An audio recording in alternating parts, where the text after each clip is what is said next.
Funny how saving lives every day doesn't stop strangers from assuming you're a criminal, especially when those strangers wear badges.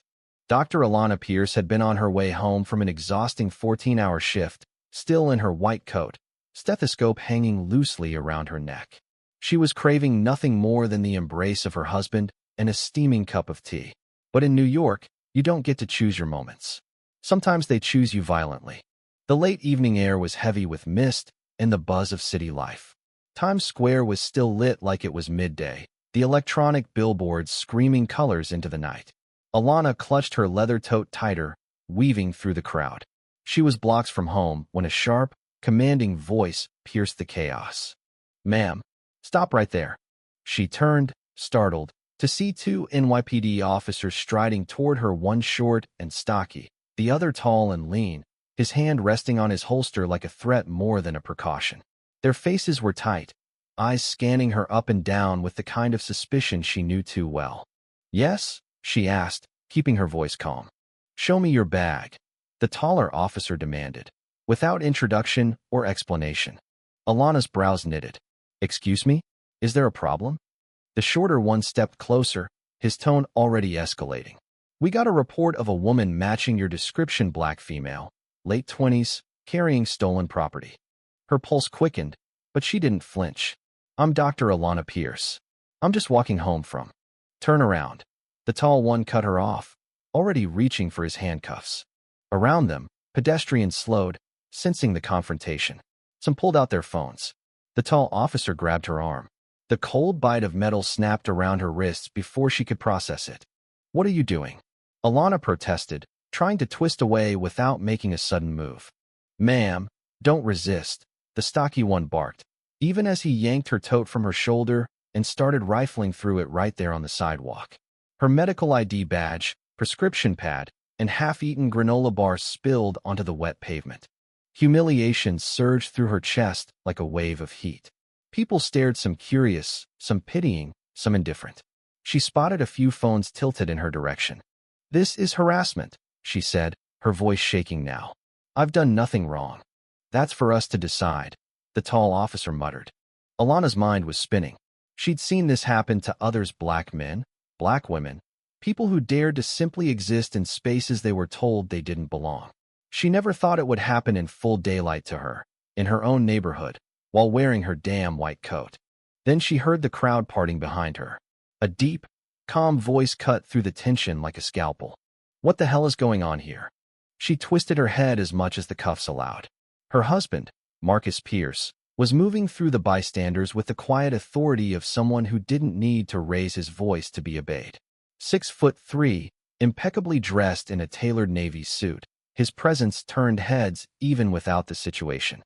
But it was the sharp glint in his eyes that made the officers straighten unconsciously. "This your wife?" the shorter cop asked, sounding suddenly unsure.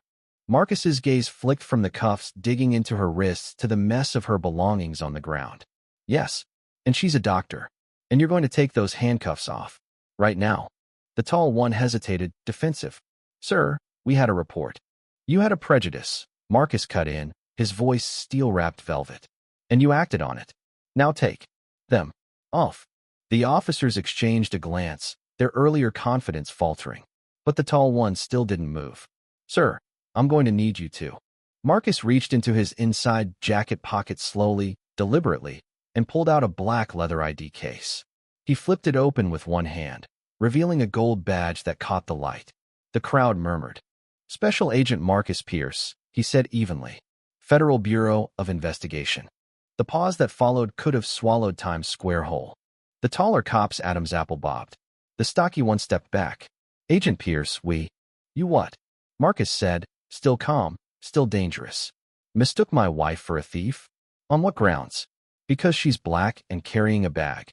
Alana's breath came shallow. The cuffs still dug into her skin, but it was the sight of the officer's sudden discomfort that eased a tiny fraction of the weight crushing her chest. The taller one fumbled for his keys, the sharp click of the cuffs opening ringing louder than the honking taxis. "Ma'am, we apologize for the misunderstanding." She rubbed her wrists, the red marks standing out against her skin like fresh wounds. "Misunderstanding," she repeated, her voice icy. That's what you call this? The crowd wasn't dispersing. Phones were still raised. Someone shouted, "We got it all on video." Marcus crouched slightly to pick up her belongings, sliding them back into her bag with meticulous care. He handed it to her before straightening, his height shadowing the officers. "You should go," he said quietly. The officers muttered something about responding to another call and disappeared into the restless New York night. But the tension lingered. The onlookers stared. Some offered soft nods of solidarity, others whispered among themselves. Alana wanted to shrink away from it all. She wanted to scream. She wanted to cry. Instead, she walked with Marcus, his hand at the small of her back, through the parting crowd. When they reached the end of the block, she finally spoke, her voice low. "This will happen again, won't it?" Marcus didn't answer right away. "Probably," he admitted. "But next time, they won't get away with it so easily." Alana's steps slowed. "You mean?" "I mean," Marcus said, "we're going to make sure the world sees what just happened. Not just this time. Every time." And for the first time since the cold steel had bitten her skin, Alana felt the faintest spark of control returning, not because it was over, but because she knew it wasn't. By the time they reached their apartment building, Alana's phone was buzzing nonstop. She didn't check it. Not yet. The lobby smelled faintly of fresh lilies, a small comfort after the stench of damp asphalt and humiliation. The doorman, a middle-aged Puerto Rican man named Luis, glanced up from his desk and froze mid-greeting. His eyes darted from her face to her wrists. "Dr. Pierce, everything okay?" Alana forced a brittle smile. "Just a long day, Luis." Marcus gave him a subtle shake of his head, the kind that said not here, not now, before guiding her toward the elevator. Inside, the mirrored walls reflected a woman she barely recognized. Her white coat rumpled, hair frizzed from the mist, eyes rimmed in red. It wasn't just exhaustion. It was exposure. That ugly, raw feeling of having been stripped of dignity in front of strangers who would forget her face by morning, but remember her skin color forever. She swallowed hard. Marcus, people were filming. "I know. What if my patients see it? What if? What if?" Marcus interrupted gently. "This video forces people to look at what actually happens in this city." The elevator chimed, opening onto their floor. He placed a hand at the small of her back again, a gesture equal parts comfort and silent reinforcement. Their apartment was warm, dimly lit, smelling faintly of cinnamon from the candles she'd lit that morning. Alana slipped off her white coat and hung it over a chair, staring at it like it was a costume from a life that felt very far away.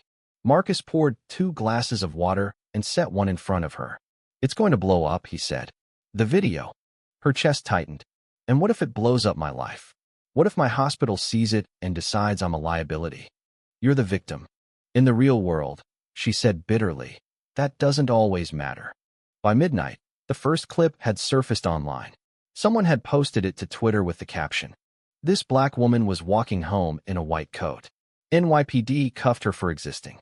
Her husband is an FBI agent. Watch what happens." In less than an hour, it had over 100,000 views. By 2 a.m., it was on Instagram, TikTok, and Facebook. Each platform gave it a new life, with new captions, new angles, and new outrage. By dawn, the video had been slowed down, zoomed in, subtitled, and dissected frame by frame. News outlets were requesting interviews. Civil rights groups were tagging the NYPD in furious tweets. And Alana's hospital administrator was calling her personal cell. She sat at the kitchen table, still in her pajamas, phone in hand. Marcus leaned against the counter, watching her carefully. "Dr. Pierce," came the clipped voice of Dr. Elaine Harmon, the hospital's chief medical officer. "We've seen the footage. Are you all right?" Alana hesitated. Physically, yes. Emotionally, she trailed off. Dr. Harmon exhaled. "We're concerned about the attention this might draw to the hospital. The media will want statements. Patients may. Patients may what? Realize their doctor gets racially profiled just like millions of other people." Alana's tone was sharper than she intended. There was a pause. "I just want you to be prepared. The press can be vicious." "Trust me," Alana said, her jaw tight. "So can the police." By lunchtime, the NYPD had issued a short, sterile statement. "We are aware of the videos circulating on social media. The officers involved were responding to a report of a suspect matching the individual's description. We are reviewing the incident."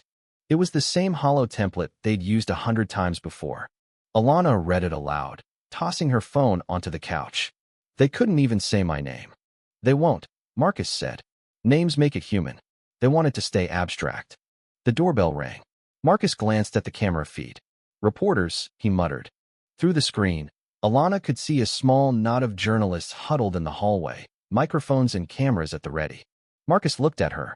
Do you want to talk to them? She shook her head. Not yet. Not until I know what I want to say. But by evening, it wasn't just journalists. Protesters had gathered outside their building, a mix of neighbors, activists, and strangers who'd seen the clip and felt compelled to show up. Signs reading "Justice for Dr. Pierce" and "End Racial Profiling" bobbed in the crowd. Chants drifted up through the windows. Do you hear that? Marcus asked, pulling the curtain aside. Alana stood beside him, staring down at the mass of people. I didn't ask for this. No one asks to be a symbol, he said quietly. It just happens, and then you decide what to do with it. The next morning, Marcus left early for a meeting at the bureau. Alana stayed home, answering calls from friends, colleagues, and strangers. Some offered support. Others wanted her to come speak at rallies, record videos, give interviews. By mid-afternoon, her phone buzzed again. This time, it was an unknown number. Dr. Pierce, a man's voice asked when she answered. My name is James Carter. I'm an attorney with the Civil Rights Legal Foundation. We'd like to represent you, pro bono. Alana blinked. I haven't decided if I want to sue. Understood, Carter said. But lawsuits aren't just about money. They're about accountability. These officers acted without cause. If we don't challenge that, it becomes precedent. She glanced toward the window, where the protest had swelled again. I'll think about it. That night, Marcus returned, his expression unreadable. They're feeling the heat, he said, tossing his jacket onto the couch. Internal affairs is involved. The two officers have been put on desk duty for now. For now, Alana repeated. They want to meet with you. Apologize. Off the record. Her laugh was sharp. Apologize? So they can say they resolved the matter privately? No. If they want to apologize, they can do it on the steps of City Hall. Marcus's mouth twitched, part pride, part worry. That's going to make this even bigger. Good, she said. It should be. 2 days later, she found herself standing on those very steps. Microphones lined the podium. Cameras clicked like 1,000 tiny hammers. The air was cold, and her breath clouded as she spoke. My name is Dr. Alana Pierce. I am a physician. I save lives. I pay my taxes. I mentor young women in medicine. And yet, in the middle of my own city, wearing my own white coat, I was treated like a criminal. Her voice didn't waver. The crowd listened in silence. This is not just about me. This is about every person who has been stopped, questioned, detained, or humiliated for no reason other than the color of their skin. It's about a system that sees suspicion before it sees humanity. She paused, letting the words hang in the frigid air. And I will not be silent. The cheers rolled like thunder. In the front row, Marcus stood with his arms crossed, pride blazing in his eyes. But somewhere in the crowd, Alana noticed a face she didn't recognize, a tall man in a dark coat, watching her too intently. When their eyes met, he turned and disappeared into the mass of people. Something told her this wasn't over. The man's face stuck in her mind long after the press conference ended. She replayed it in her head as she and Marcus rode home in the back of a friend's car, tall, mid-40s, pale eyes that didn't blink enough, a look that felt more like surveillance than curiosity. Marcus noticed her staring out the window, jaw tight. What is it? There was someone in the crowd, she said. Watching me. Not like a supporter. Like she trailed off. Like a threat. She met his eyes. Exactly. The next morning, the atmosphere shifted. The protest outside their building was smaller, quieter. But Alana's inbox was not. Alongside messages of solidarity came something uglier: anonymous emails accusing her of lying, of staging the arrest for attention, of making everything about race. Marcus scrolled through one, his expression darkening. This is coordinated. Same language, same talking points. She sighed. It was only a matter of time before they tried to turn the narrative. By afternoon, it escalated. A video surfaced on a fringe news site, edited to make it seem like Alana had been confrontational from the start. It cut out the officer's initial commands, starting instead with her protesting. This is harassment. The headline read, "So-called doctor cries racism after being rightfully questioned by police." The comment section was a sewer. Alana threw her phone onto the couch, pressing her palms to her eyes. They're trying to erase what happened, to rewrite it. Marcus sat beside her. Then we put out the unedited footage. All of it. They did. Marcus reached out to the bystander who'd filmed the clearest version.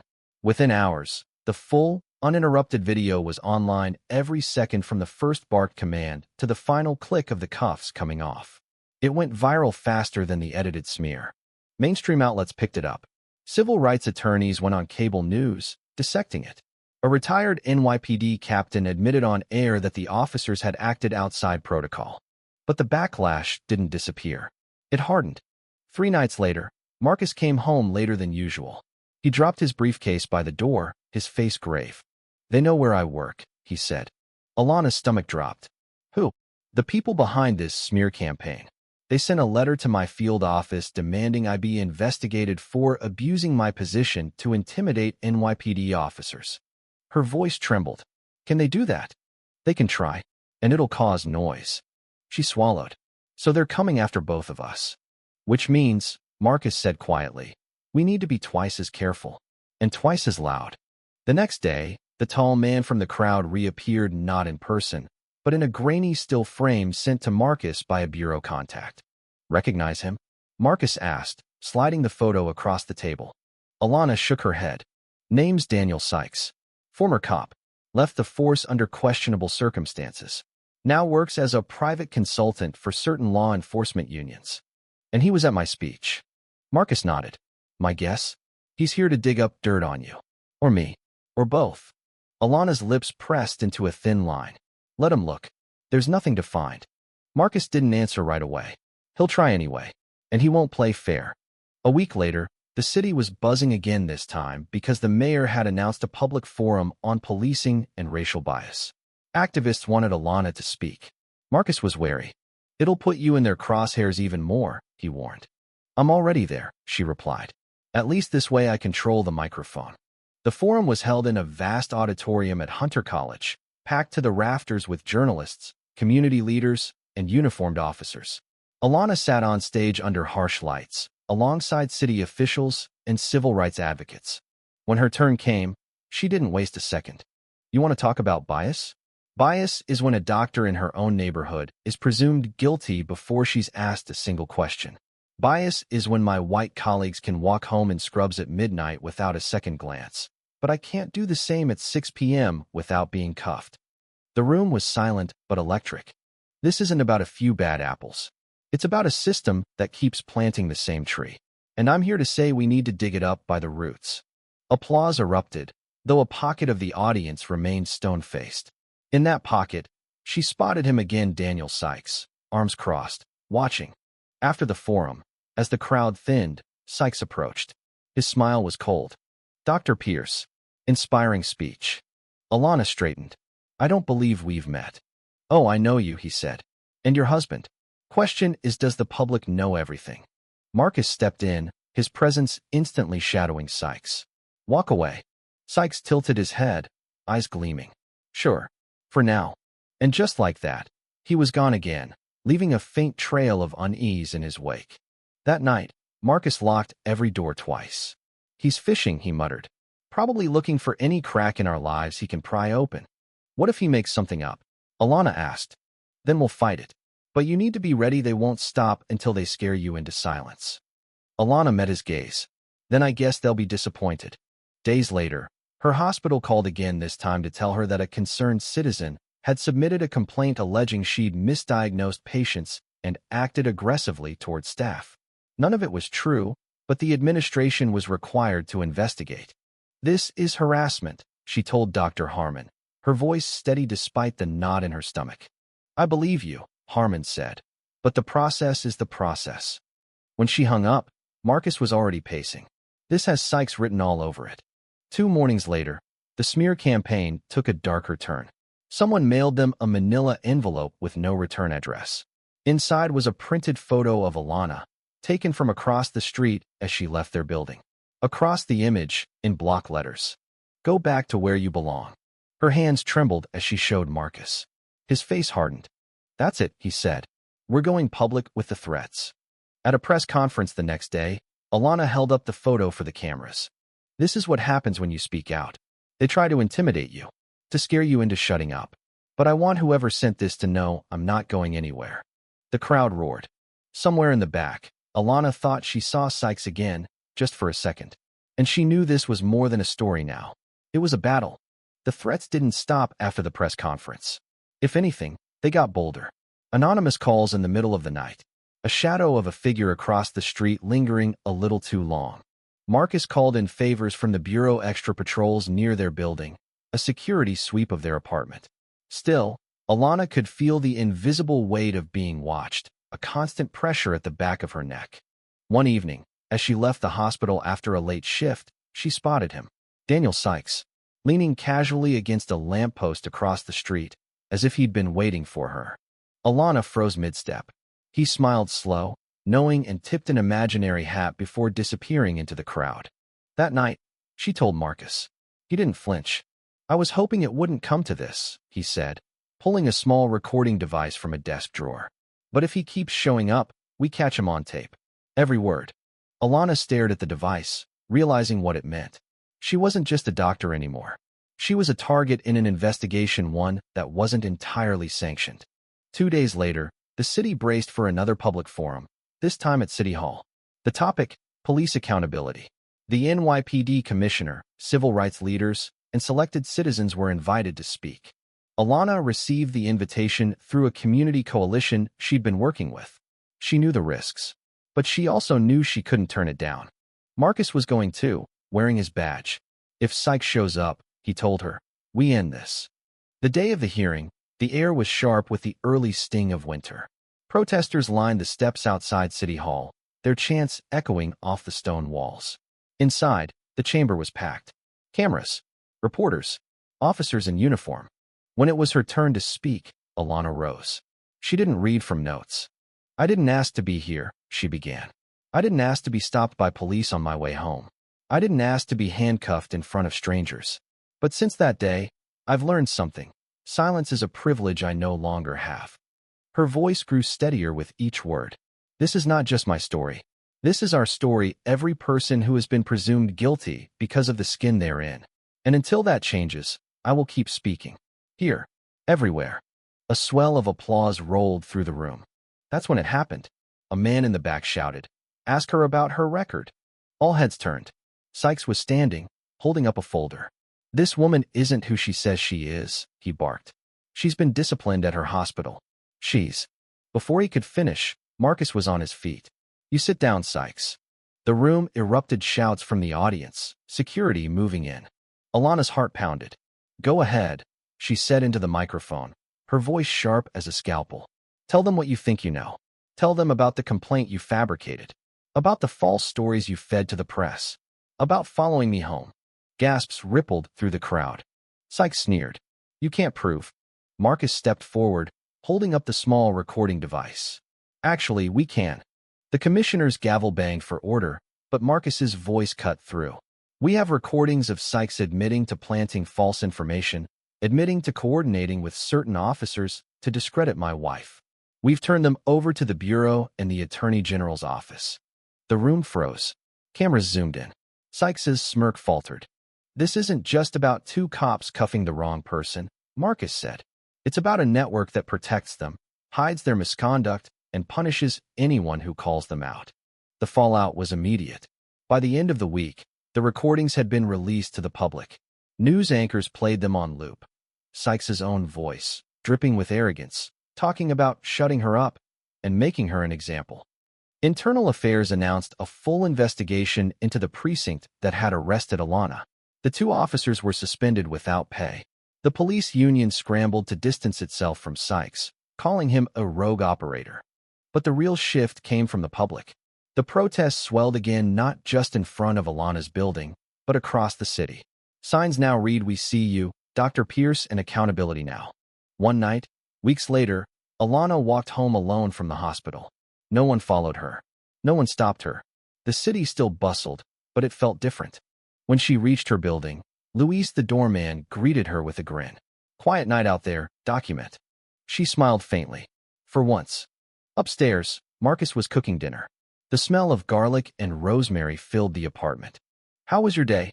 he asked, setting down 2 plates. She thought about the past weeks, the fear, the fury, the weight of being under a microscope. And then she thought about the strangers who'd stood outside her building with signs, the messages from patients who said they were proud to know her, the young black girls who'd written letters saying they wanted to be doctors too. "It was good," she said. "Better than before." Marcus raised his glass. "To better than before." They clinked glasses. Months later, Alana stood on another stage, this time at a graduation ceremony for a class of new medical residents. She'd been invited as the keynote speaker. "I want you to remember something," she told them. "Your white coat doesn't make you immune to injustice, but it does give you a platform. Use it. Speak up for your patients, for your colleagues, for strangers who don't get the benefit of the doubt. Because the truth is, saving lives isn't just about medicine. Sometimes, it's about refusing to let the world take someone's dignity." The applause was warm, not thunderous, but it didn't need to be. As she left the stage, a young woman in the front row, dark-skinned, with a stethoscope draped proudly around her neck, caught her eye and mouthed, "Thank you." Alana smiled. For the first time in a long time, she felt the weight lift, just a little. Because she knew this wasn't the end of the fight, but it was proof that the fight mattered. And sometimes, that was enough. Thank you for listening. If you find it interesting, please like and subscribe to follow the next stories.